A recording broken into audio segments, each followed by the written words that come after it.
So this is what's left of our house.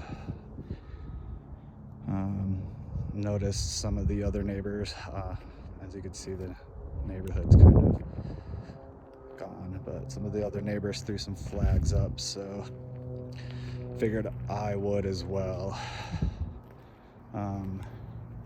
Only reason I really came back today is because there's one thing I saw in the rubble I wanted to grab, kind of keep as a memento. Maybe if I do that, that's better.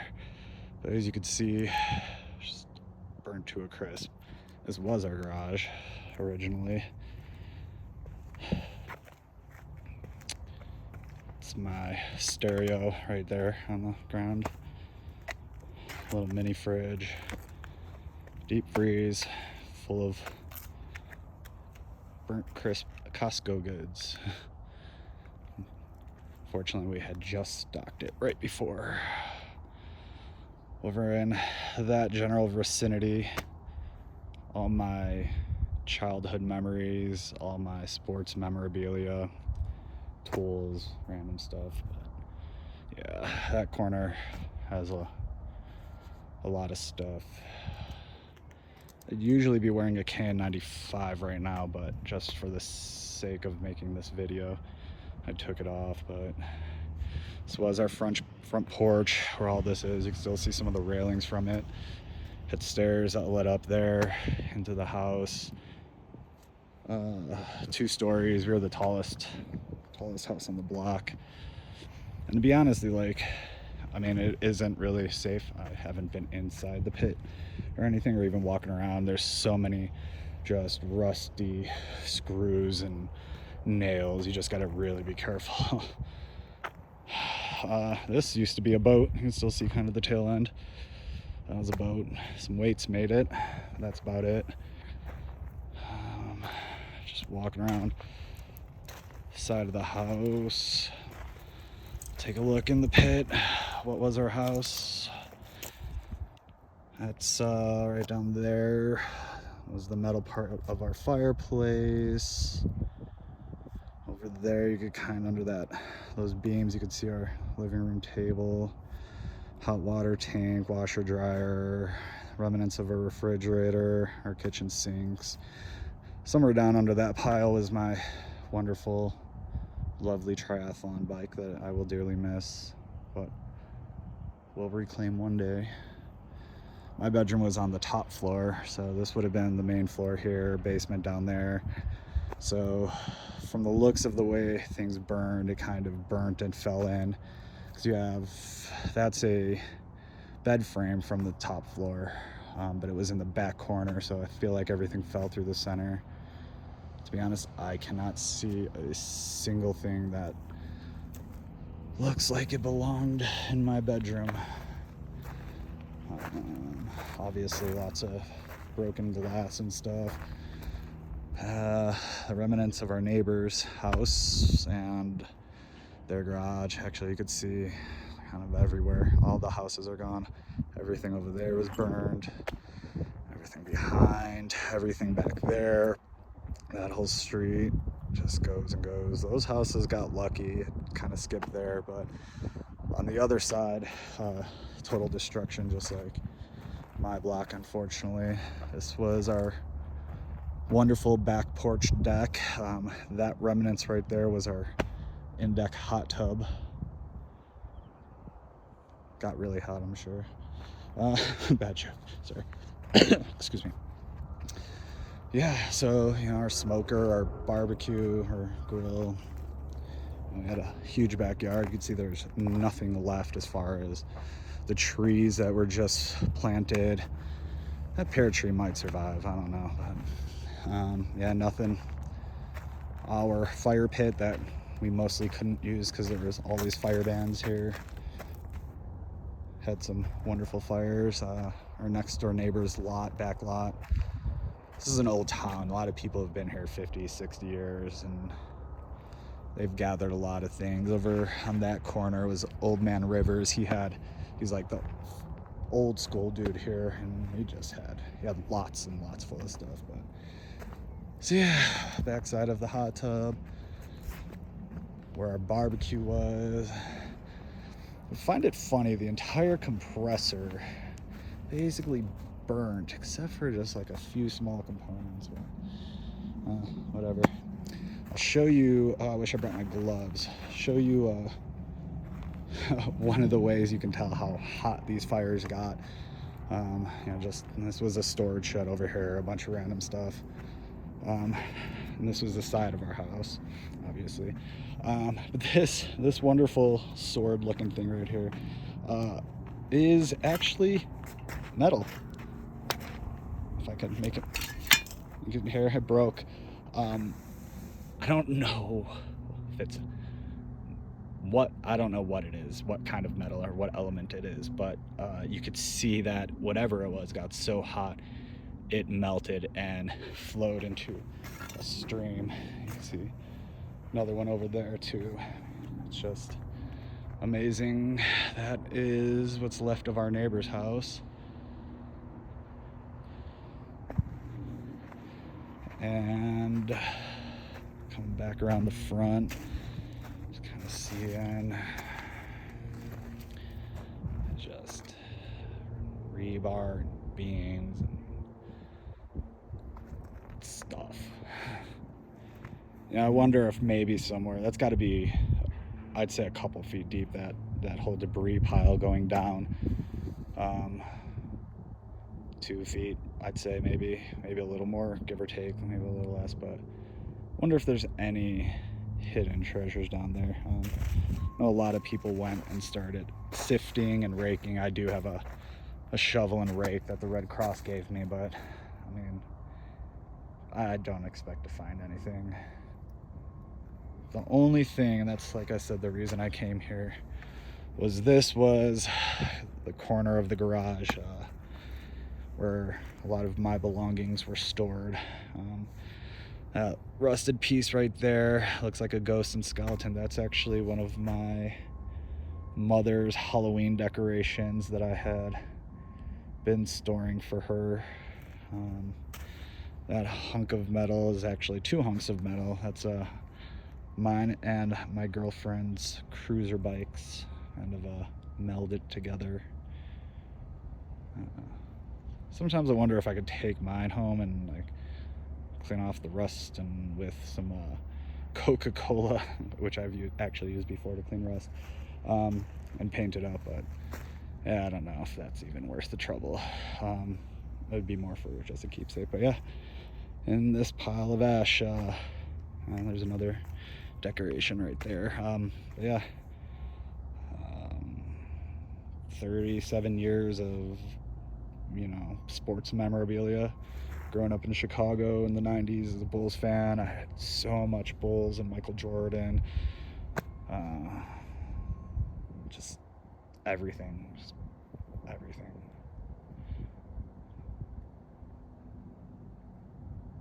There's a lot of memories in there. And you know, like the rest of this stuff, all of this other stuff, crap, whatever you want to call it, yeah, get it back. It's not a big deal. But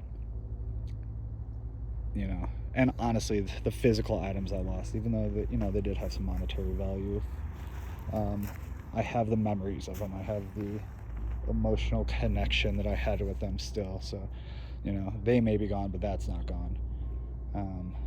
Yeah.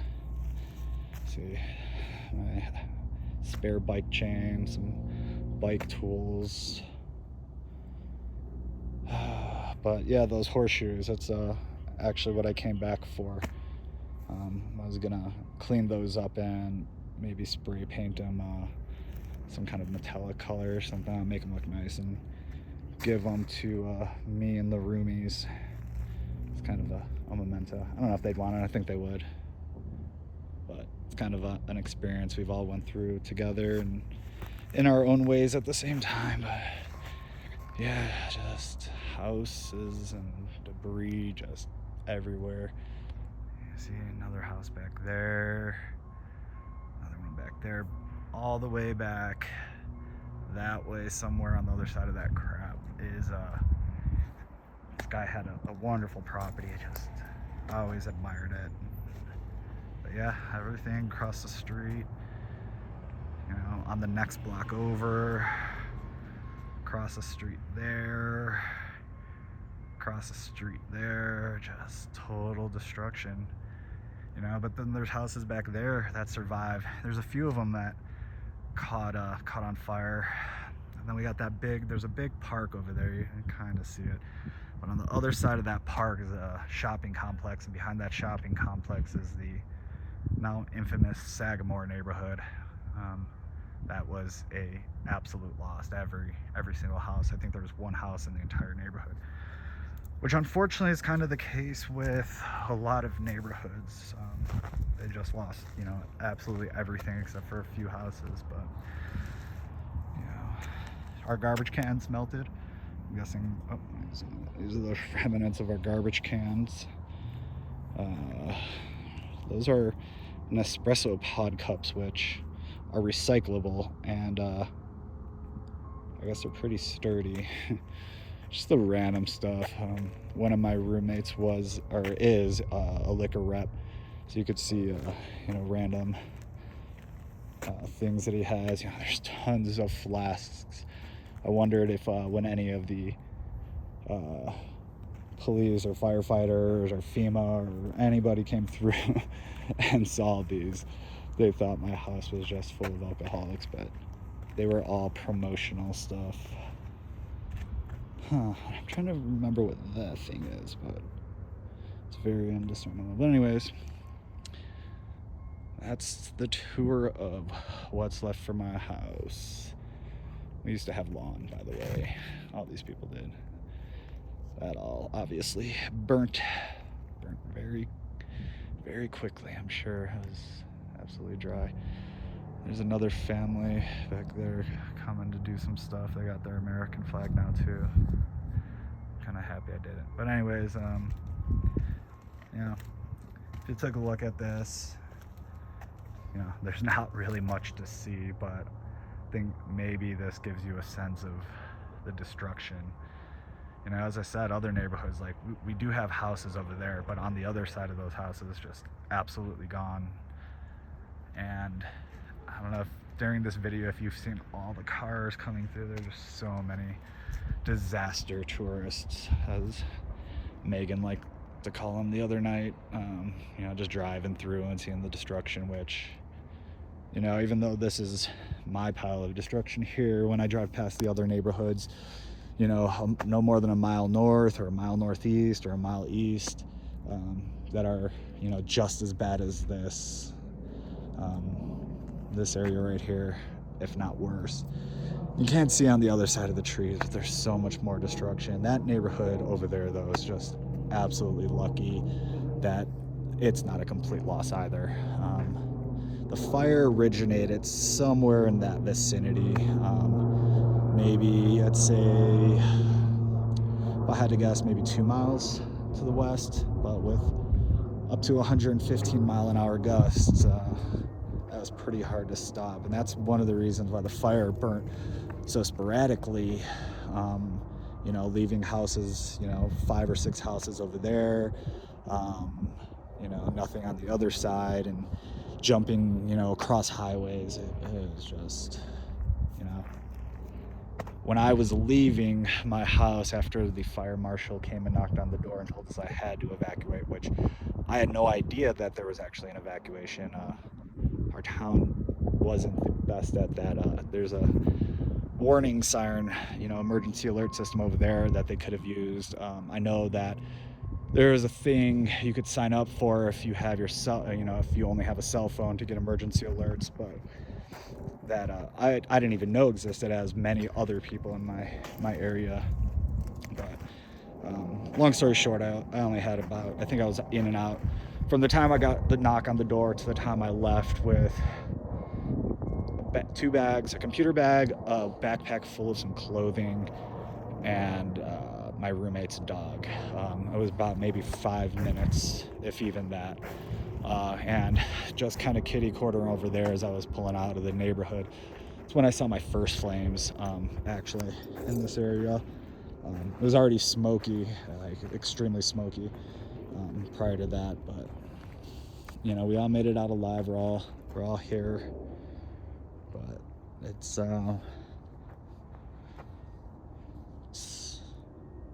different, to say the least. It's a lot different. Adam, the house owner, I'm sure this is really difficult to see for him, but you know, I know he'll get through it, and yeah, I mean, I kind of wish I would have taken a little bit more time. I wish I would have had more notice of the fire, or what was going on, or how close it was. Yeah, trees, next door neighbors, trampoline, you could see the frame, just mass destruction, just house is completely gone. Yeah. Anyway, that's I guess that's the story. That's the view.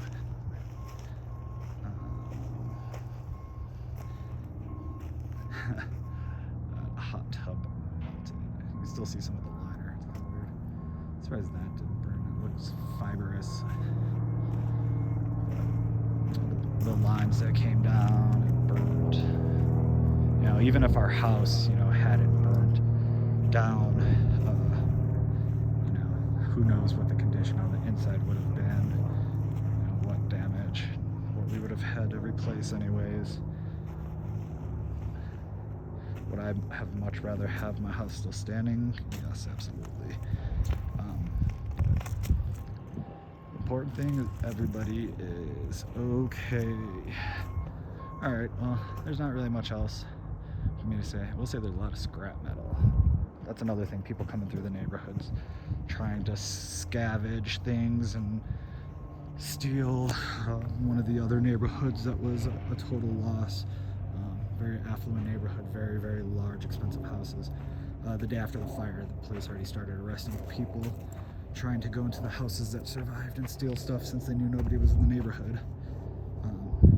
Obviously this area is a little bit different, but anyways, well, that'll wrap it up, and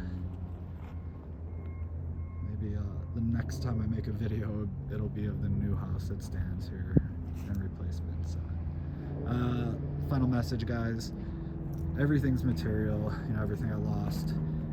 The fire can't take the memories or the emotional attachment, as I said earlier, that I have to it. But also get renter's insurance.